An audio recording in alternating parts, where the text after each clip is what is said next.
Welcome to Bahá'í Books and Authors, a podcast which introduces to you writers and the works they've penned related to the Bahá'í Faith. We'll explore the inspiration, the process, and the stories behind their work. I'm your host, Jan Grammer. This podcast is produced by World Unity Media, which also produces Bahá'í audiobooks. The created world begins. How does the Bible describe this momentous event, and what is the Bahá'í perspective on it? Rooted in the Bahá'í principle of progressive revelation, Light of the Kingdom, Biblical Topics in the Bahá'í Writings by JoAnn Borovicka explores how biblical topics are echoed and expanded in Bahá'í teachings. This is a thoughtful study illuminating the spiritual connections between the Bible and the Bahá'í writings. Grounded in theology, JoAnn presents her research with clarity and eloquence, offering beautifully written, accessible insights that make complex spiritual ideas both approachable and meaningful. Whether you're a Bahá'í, come from a Christian background, or are simply curious about the relationship between sacred texts, Light of the Kingdom offers a clear and solid guide through shared spiritual terrain. It flows beautifully, and the organization makes profound ideas feel both natural and illuminating. I'm delighted to welcome JoAnn back to the podcast. It's so lovely to see you again. It's good to see you, Jan. I just want to say thank you for your wonderful contribution to our earlier episode, Crossing the Line, a memoir of race, religion, and change, which you co-authored with Richard Abercrombie. I encourage our listeners to check out that conversation. It's both heartfelt and inspiring. Let's begin with what inspired you to write Light of the Kingdom? Oh, Jan, I can tell you that in one word: questions. I had many questions about how the Bahá'í Faith and Christianity could possibly be seen as one religion. The book came about because I eventually joined the Bahá'í community and found out that the friends in my town were interested in learning more about the connections between the Bahá'í writings and Christian teachings. I created a day-long workshop that I called Bahá'í Bible Study. And during that workshop, the participants voiced questions on more biblical topics. I'm a researcher.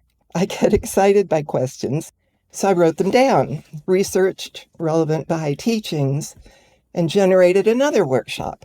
The process repeated itself and became a labor of love, really, that lasted over 10 years, involved constant research, regular weekly classes, some weekend retreats, hundreds of participants in South Carolina and Georgia, and hundreds of questions. My book, Light of the Kingdom, was born out of those workshops. I wanted to create a reader-friendly, accessible reference book that offered Bahá'í teachings on biblical topics that were of the greatest interest to people that I had served over those many years. Looking at the table of contents, it follows a structure of the Bible. Why did you choose to organize it in this way? I would answer that with two words: biblical illiteracy. Through the years of conducting Bahá'í Bible study workshops, I found that many people lacked familiarity with the Bible's content. Even if they had been raised in the church, many of the participants did not understand the Bible's different genres, its overarching narrative, or even how to use the Bible reference system to find a particular verse. I found that biblical illiteracy is a recognized modern phenomenon. The Bible has profoundly impacted and directed the growth of 2,000 years of Western civilization. It's inspired art, architecture, literature, philosophy, the rule of law. Its influence on Western civilization is immeasurable. I learned that whenever I began a new Bible study workshop, I'd have to start out with very basic introduction. We'd look at all the different categories of books, their sequence, and how to use the Bible reference system. Then we could proceed with the Bahá'í Bible content.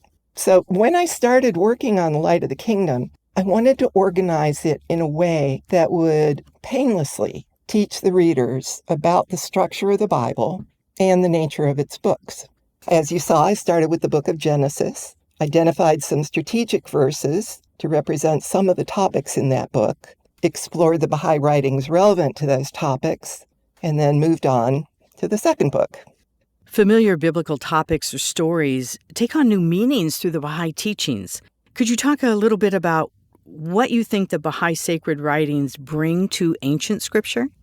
I think that the Baha'i writings bring relevance. They help move people from literal to spiritual understandings, and they give broader meanings to scripture. For an example, angels make many appearances in the stories of the Bible, and they are presented as God's special ethereal assistants. In religious artwork, angels have historically been represented as beautiful heavenly beings with wings and halos. The Baha'i writings also speaks of angels, but the meaning is expanded. For Baha'is, angels can refer to spiritual confirmations, such as a sense of peaceful assurance after the passing of a loved one, or a chance meeting that results in some good fortune. These are real spiritual experiences, angelisms, if you will. The Baha'i writings also speak of angels as blessed beings in this world or the next, who have been released from the chains of self and desire and have become dawning points of spiritual bestowals.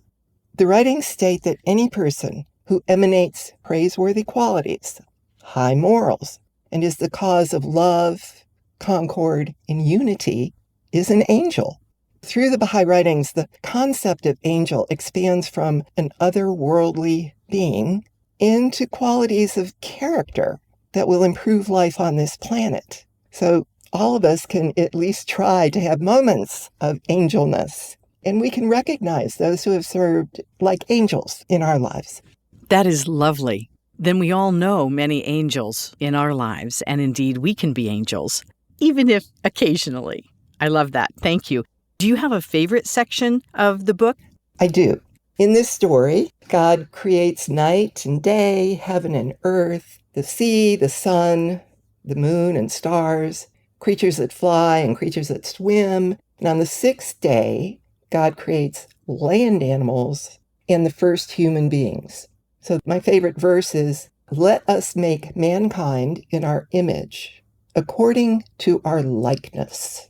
This is a beautiful story. People have understood it in many different ways, including that human beings look like God. The Baha'i writings explain that to be created in the image and likeness of God has a greater and spiritual meaning. This is actually a quote from the Baha'i writings. It is recorded in the Holy Bible that God said, "Let us make man in our image after our likeness." It is self-evident that the image and likeness mentioned do not apply to the form and semblance of a human being, because the reality of divinity is not limited to any form or figure. The image and likeness of God constitutes the virtues of God. The writings explain that mankind is intended to learn and reflect divine attributes such as mercy, wisdom, justice, patience, forgiveness, and in this way become the image and likeness of God. So far from being either a single created act, this creation story is in the Baha'i writings described as an ongoing challenge. I love how the Baha'i writings makes the first chapter of Genesis a current process and the ultimate goal. Very profound. Yet another profound concept that you write about in your book is that a prophet's cycle doesn't begin at birth, but when they proclaim their message. Can you share more about that, please?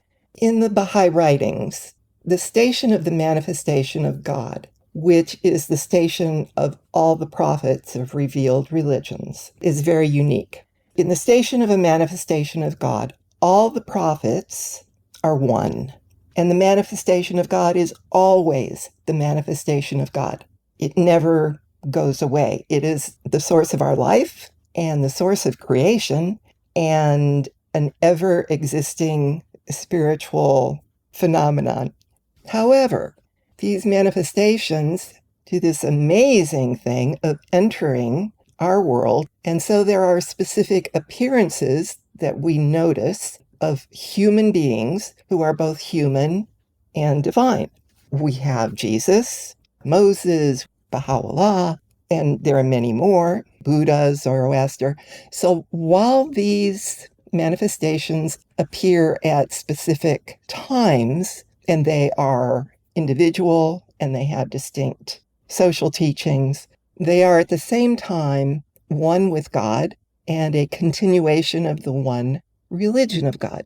So in one sense, the cycle of the manifestations is everlasting and eternal and one.